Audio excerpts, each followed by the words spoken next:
Boa noite a todos. Sejam bem-vindos mais uma vez à nossa casa. E a nossa palestra tem hoje o tema Jesus e Justiça. É um tema bastante interessante, nunca falei sobre esse tema. E vamos ver, eu acho que a gente vai gostar muito desse tema. Então, qual é o objetivo da justiça? A justiça tem por objetivo reparar o dano e corrigir o infrator, tornando útil a sociedade na qual ele se encontra. Então, a justiça trabalha em favor da educação, né? O que é o delito? O que é o erro? O erro é quando o indivíduo ele infringe a lei vigente. Ele vai contra aquilo que está programado nas normas em vigor.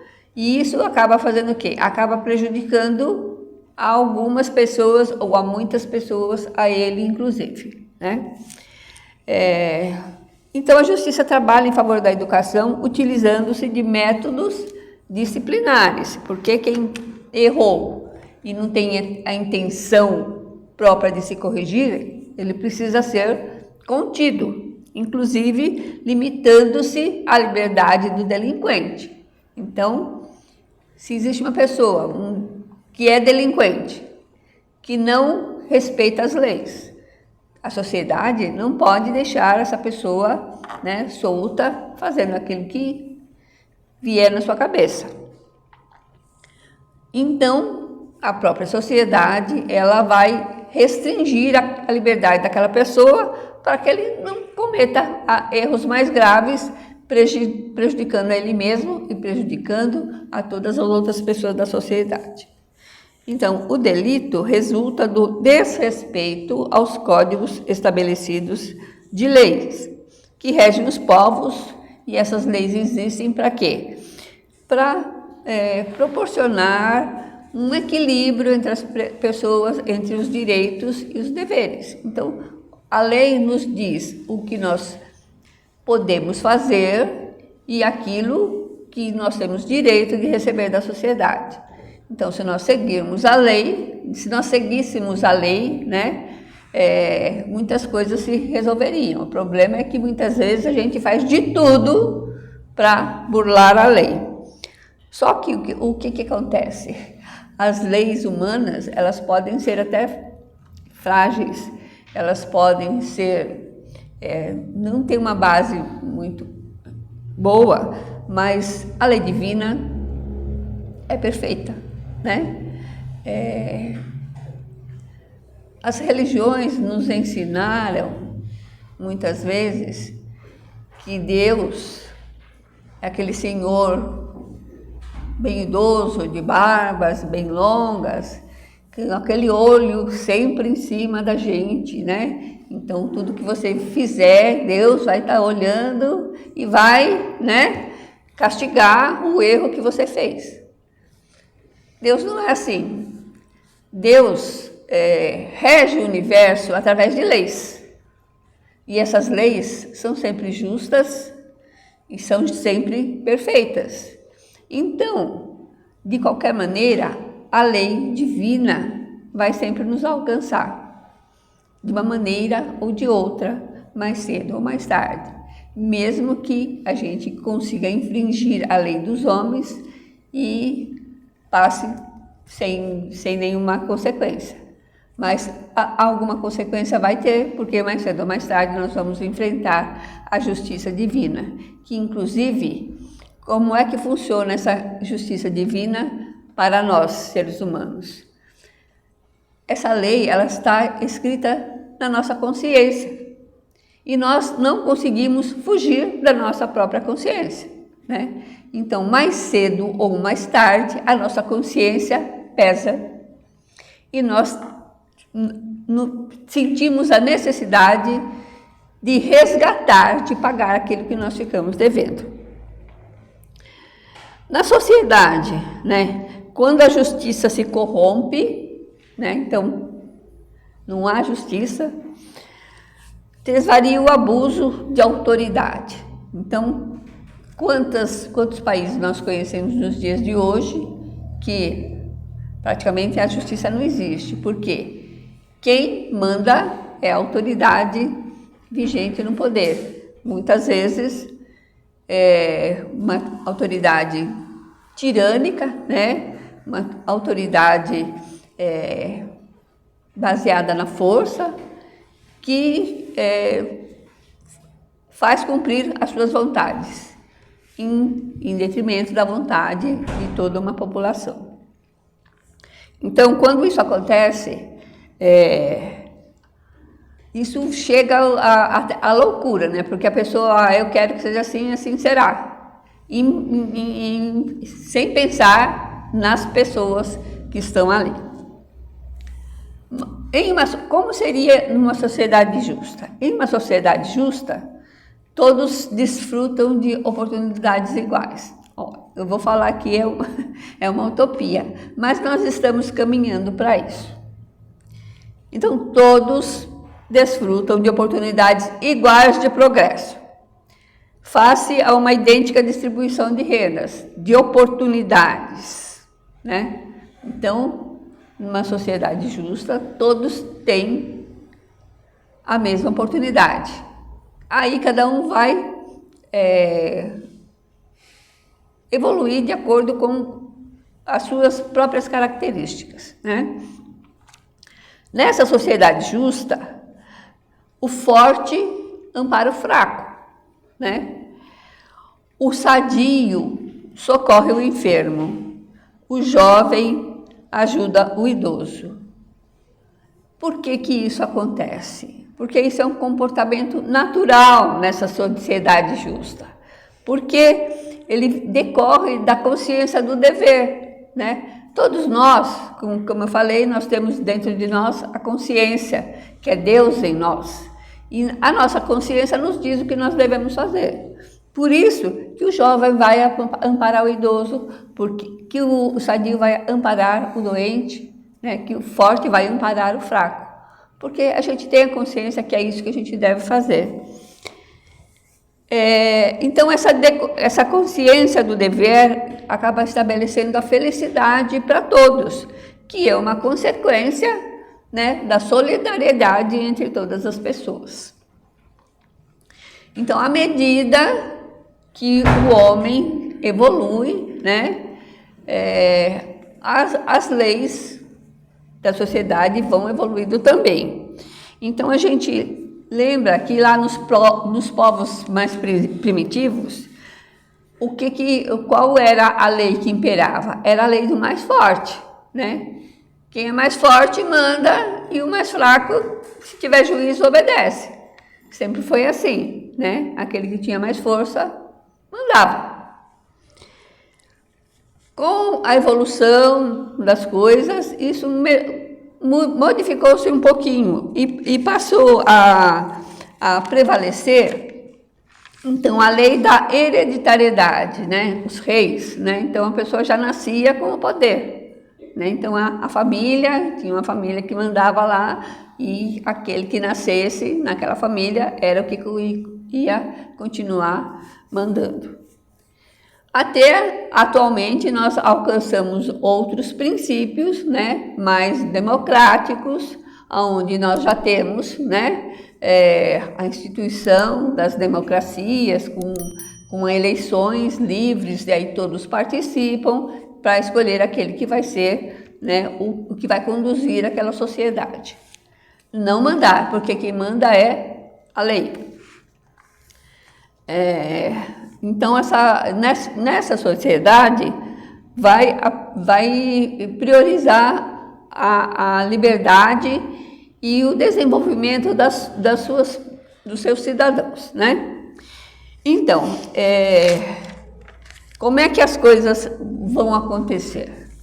À medida que o homem desenvolve os sentimentos, a inteligência se aprimora, então, as leis são mais brandas e a justiça é mais equânime, ou seja, igualdade para todos.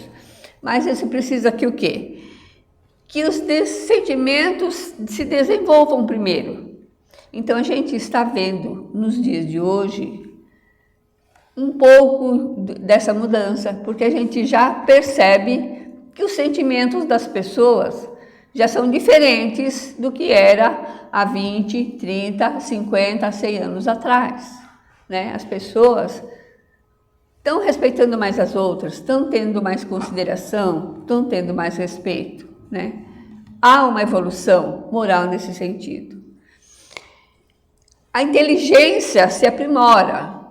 Nós estamos vendo hoje, inclusive como as crianças bem pequenas já nascem demonstrando maior inteligência. Então, ao passo que o sentimento se desenvolve, que a inteligência se aprimora, as pessoas vão percebendo que elas precisam ter um outro tipo de lei, de um outro tipo de norma que regule essa sociedade como um todo, que vai proporcionar com que todos sejam iguais, com que todos sejam felizes, né? Bom, é longo ainda esse caminho a percorrer para que seja alcançado o respeito do homem pela vida, pelo próximo, pela natureza, pela justiça, para que não haja arbitrariedade e para que não haja punição, porque aí todos vão respeitar, né? Primeiro começando respeitando o lugar onde ele está, a natureza, o ambiente onde ele está, respeitando as pessoas, né? Todos os seres humanos, respeitando a vida dessas pessoas, como elas são, respeitando e aceitando o jeito com que cada um se manifesta, né? Respeitando a justiça, enfim. Aí não haverá mais arbitrariedade, ou seja, todos se regularão pela justiça, pelas leis, e aí não haverá mais necessidade de punição. É uma utopia? Ainda hoje é.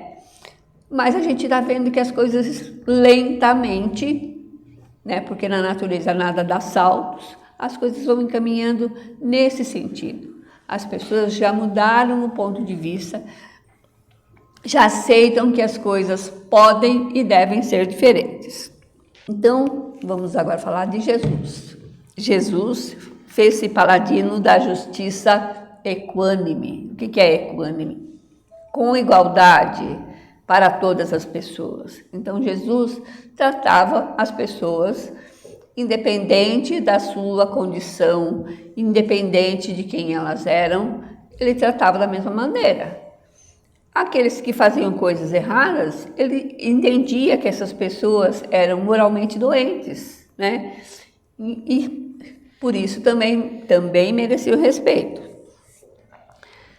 Sua atitude para com as pessoas era sempre a mesma, de benevolência com o objetivo da educação, né? Então, mesmo quando Jesus repreendia alguém, ele fazia isso com benevolência e visando a educação daquela pessoa, a educação dos sentimentos, a educação dos propósitos daquela pessoa. Por exemplo, então vamos citar alguns exemplos que estão lá nos evangelhos.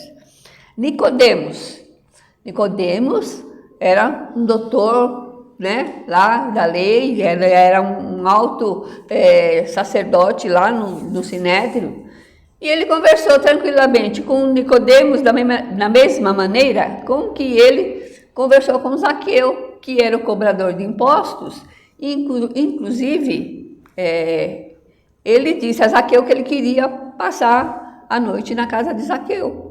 E o cobrador de imposto naquela época era a pessoa execrada, né? Porque estava cobrando, tirando o dinheiro do povo. Mas Jesus tratou os dois da mesma maneira. Da mesma maneira, ele tratou Lázaro, que era amigo, né? Aquele que ele ressuscitou lá em Betânia, e as irmãs Maria e Marta, que eram amigas também. Da mesma maneira, ele tratou aquele ladrão que foi crucificado ali junto com ele, né?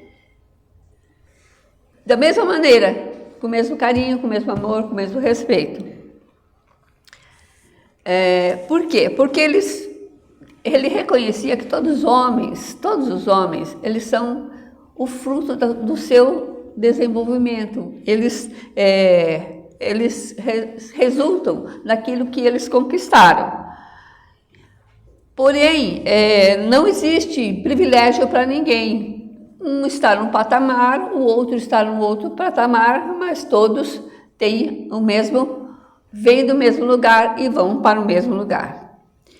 Por exemplo, a mulher adúltera, a vendedora de ilusões, como está dizendo aqui, ou seja, a prostituta, aos sacerdotes, né, que o interrogaram, querendo incriminá-lo, aos saduceus, aos fariseus, que ele condenava muito os fariseus, porque eles eram hipócritas,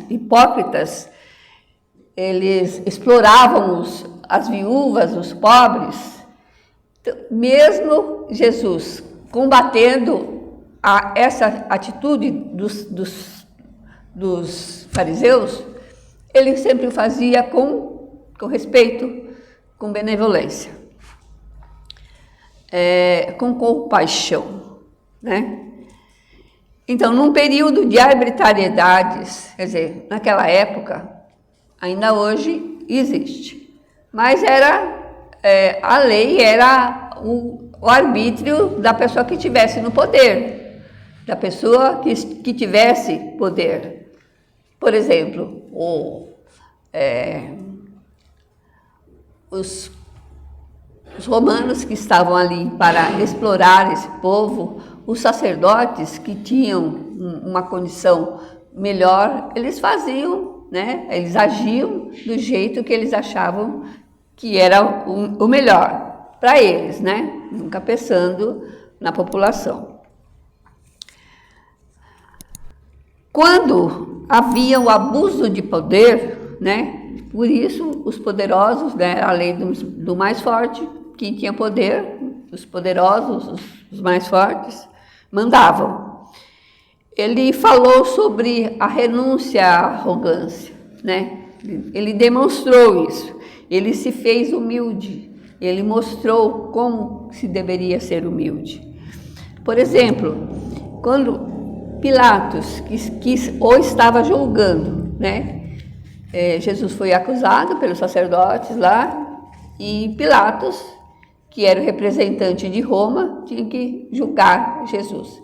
E Pilatos sabia que Jesus era inocente, mas Pilatos, né, fraco como era, preferiu lavar as mãos e deixar as coisas correrem. Mas mesmo assim, Jesus lhe disse, né, ou seja, disse a Pilatos que o poder que ele tinha naquela hora havia sido dado do mais alto, né? Ele disse a Pilatos, se não fosse dado do mais alto, ele não teria poder nenhum sobre ele. Se Pilatos soubesse com quem ele estava falando, jamais ele teria agido daquela maneira, né? É claro que Jesus tinha muito mais poder do que Pilatos, mas na sociedade do momento era Pilatos que mandava. Mas Jesus disse claramente para ela, você tem esse poder porque te foi dado do mais alto. Porque o verdadeiro poder e a excelente justiça vem de Deus, né? Então, a gente precisa aprender a viver no planeta onde a gente está, na sociedade onde a gente está, entendendo que a justiça ainda não é perfeita, mas a justiça de Deus é perfeita. Então, emaranhado nos próprios erros e tropeçando nas malhas da incompleta justiça humana, reeduca-te, é a mensagem, né? Nós erramos, nós nos enrolamos, né? Como está dizendo aqui, emaranhado nos próprios erros. Muitas vezes a gente acaba fazendo coisa e uma coisa leva a outra e a gente fica enrolada naquilo por um bom tempo. O que a gente precisa? Nos reeducar, ou seja, voltar ao caminho certo. Muitas vezes, aí vem a dor. Para que serve a dor? A dor é um desses instrumentos da justiça divina, nos dizendo para nós não continuarmos no caminho que nós estamos seguindo, que esse caminho está errado. Então, nós precisamos mudar de caminho, mudar a nossa direção. Mas, se nós somos vítimas das circunstâncias infelizes que te pesam, o que a gente tem que fazer? Confiar em Deus e aguardar. Então, às vezes, a gente se acha injustiçado, acha que aconteceu, Deus foi injusto, não podia ter acontecido isso, eu não merecia. A gente pensa assim, né? Mas a gente tem que confiar em Deus e aguardar. Então, quando eu estava pensando nessa palestra, eu queria um exemplo para falar para vocês. Aqui continua. Paga agora o que esquecesse de regularizar ontem, certo de que a falência das leis terrenas não te exime de ser alcançado pela justiça divina. Então, o que a gente deve, a gente tem que pagar, mais cedo ou mais tarde. Então, se a gente está recebendo algum problema, alguma dificuldade, alguma dor, alguma doença, a gente não vê o motivo, ele existe. Deus sabe qual é. Por exemplo, eu disse que a justiça humana é falha. É falha. Às vezes, depois de muito tempo, a justiça humana reconhece que falhou com determinada pessoa. E aquela pessoa foi condenada e foi executada. Será que aquilo aconteceu? Será que o que aconteceu foi uma injustiça com um inocente que não merecia? Deus deixou acontecer uma injustiça com um inocente que não merecia? Muito provavelmente não. E o exemplo que eu pensei é de Joana d'Arc. Então, Joana d'Arc, né, é uma heroína francesa lá da Idade Média. Ela foi presa e ela foi condenada e ela foi executada, ela morreu na fogueira, né? Alguns séculos depois, né, séculos depois, a própria igreja que tinha condenado Joana d'Arc, ela reconheceu que havia errado e declarou Joana d'Arc santa. Hoje, Joana d'Arc é considerada santa. Mas, será que o que ela passou ali foi injusto? Ela era inocente?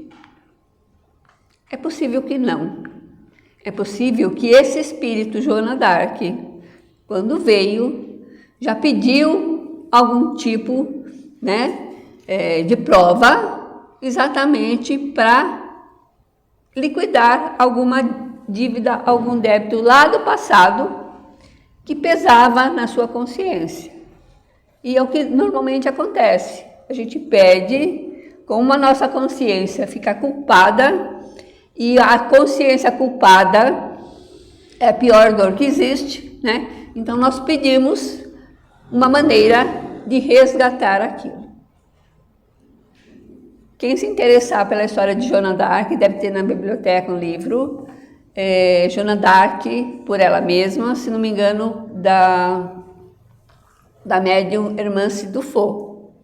É uma história muito bonita, eu aconselho vocês a procurarem lá. Bom, então, melhor que esteja sobre a reparação de compromissos, né? Então, é melhor a gente pagar aquilo que a gente deve, dos quais não te recordas, nós não lembramos que nós fizemos. Isso foi lá em existências anteriores, mas nós devemos. Então, nós não nos lembramos, mas nós devemos. Do que gozando da liberdade física, né? Então, não há cobrança, eu sou livre, porém carregando a consciência culpada e se escondendo na ilusão. Então, muitas pessoas hoje que têm tudo para ser felizes, né? Nascem numa família boa, têm todas as condições, estudam nas melhores escolas, têm melhor trabalho, etc. e tal, aí são atacadas por uma doença terrível que se chama depressão, na qual a pessoa sofre terrivelmente. Por que será que a pessoa sofre dessa maneira sem um motivo real, né, concreto? Provavelmente é o próprio espírito que está ali sofrendo com a consciência culpada de alguma coisa que ainda não resgatou. Então, se a gente está passando por uma aprovação, é porque nós precisamos dessa aprovação, é porque nós merecemos essa aprovação. A real justiça sempre encontra o infrator. Então, a justiça de Deus, a justiça real, a justiça divina, mais cedo ou mais tarde vai encontrar um infrator, né? Nada fica impune. Então, como é que a gente tem que agir? Da nossa parte, nós mesmos sermos justos com essas pessoas, tratando todos com igualdade e agindo como o nosso modelo e guia Jesus, tentando aprender as lições que ele nos trouxe e agir da maneira como ele agia. Sei que não é difícil, mas aos pouquinhos a gente vai, um pouquinho de cada vez, melhorando o nosso comportamento. Esse texto está lá no livro Jesus e Atualidade.